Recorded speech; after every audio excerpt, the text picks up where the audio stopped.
Up next, we have Nikki Dinky giving us the history and perspective of Irish cooking and how it's evolved. We didn't have a great tradition of cooking in the Irish peasantry, didn't have a great, like the French peasantry or the European peasantry, who experimented more with herbs and spices and that.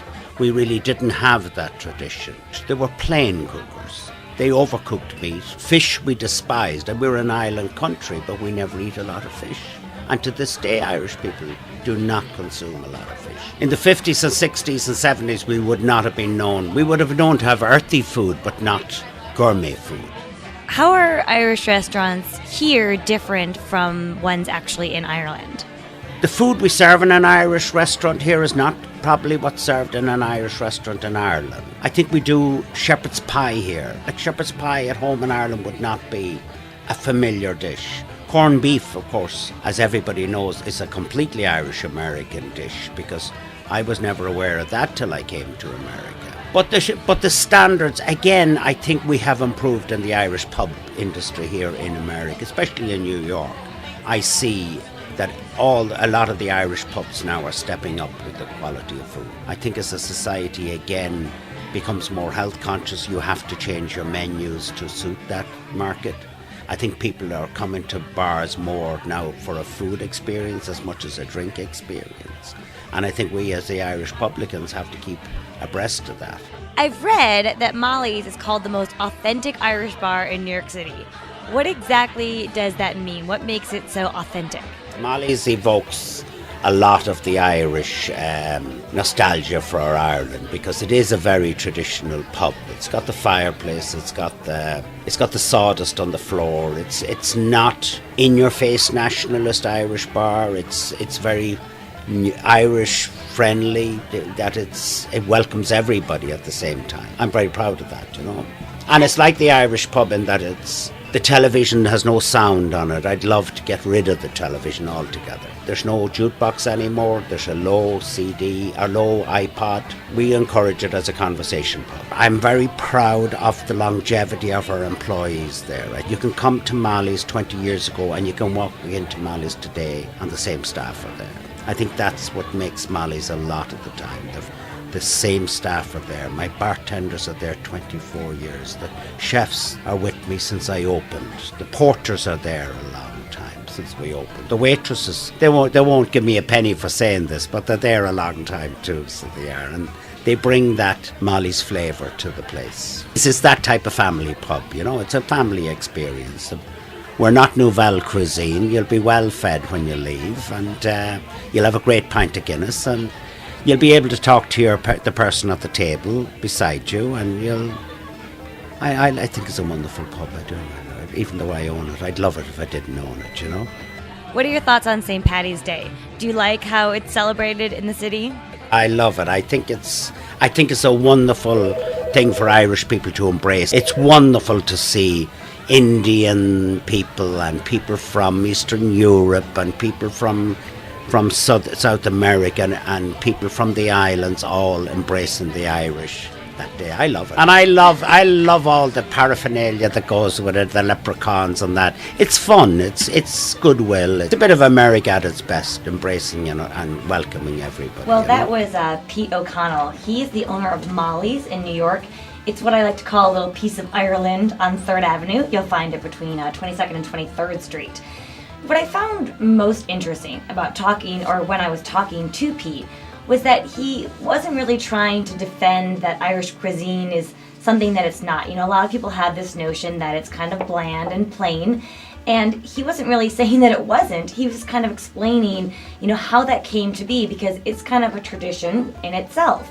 What's so interesting to me is that Ireland is this beautiful country. It's got great soil, amazing waters, not just the oceans around it, but it actually has a ton of very fruitful rivers. And there are just so many things and amazing things that can be grown and found there, seafood-wise and otherwise.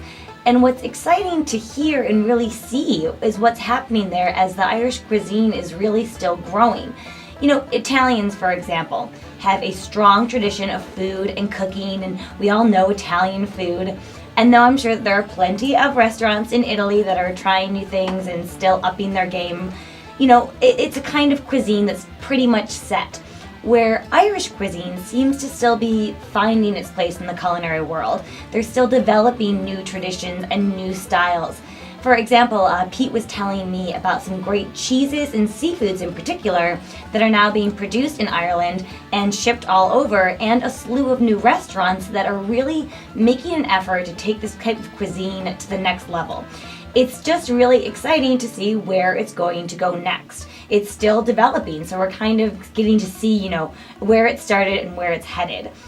With that said, now many of you are probably not going to go out and try Irish food. I didn't really make it sound so appetizing. But, besides the adventure of just checking out a new type of cuisine, which can tell you so much about a culture, I also think that we have to look at what we're seeing here in New York City. New York City is advertising and giving you more of an Irish American type of cuisine. For example, Molly's has received multiple awards for their burgers. Now, if you know anything about Irish cuisine, you will know that the American hamburger is not normally found in Irish pubs. And, the New York Post even said that they have the best hamburger in New York City, which is really showing you that they're, still taking their traditions, but they're expanding, and they're taking it to the next level. A shepherd's pie is always going to be hearty and filling and delicious, but in New York City, I think you're finding that it's just more flavorful. It's got more herbs, more vegetables, more salt. It's become something that's a little bit more to our palate. Irish food is traditionally a lot of beef, cabbage, potatoes, of course. We all know about their potatoes. And of course, many people think that a good Irish stout is a meal in itself. Well, Pete talked a lot about something like beef.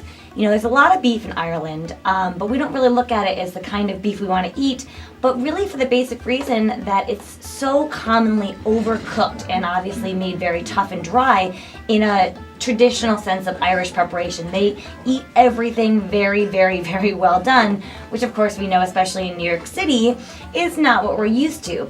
So a lot of the pubs here have kind of adapted, and they're using those same recipes and that same beef, but they're preparing it differently. They're making it for the American palate. They're getting you a more medium rare steak instead of a super, super well done one, which I think we all appreciate.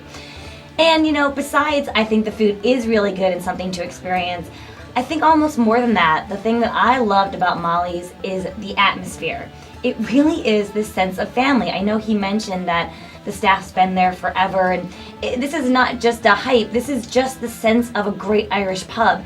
It's that comforting feeling that you really feel like you can just stay all night. We're so used to being rushed in and out of restaurants, so that place can turn over that table and make the most amount of money possible, that it's just so refreshing to go somewhere where you just take your time. And you also are talking to really knowledgeable servers and bartenders that love what they do. They love the pub industry. Pete was telling me that he really felt like he found his calling in the bar business, and he loves what he does, and you really sense that. It's also one of my favorite things is that it's so dark in there that you can absolutely go in any time of the day and still feel like a true Irish man or woman, because it'll always have an evening vibe there, and you'll always feel like you can have a drink literally anytime. So remember, whether you are checking out some of the Irish food, maybe even making some of it at home, or just enjoying that Irish hospitality, I think it's a really nice way to celebrate St. Paddy's, and hey, go out there and try something new.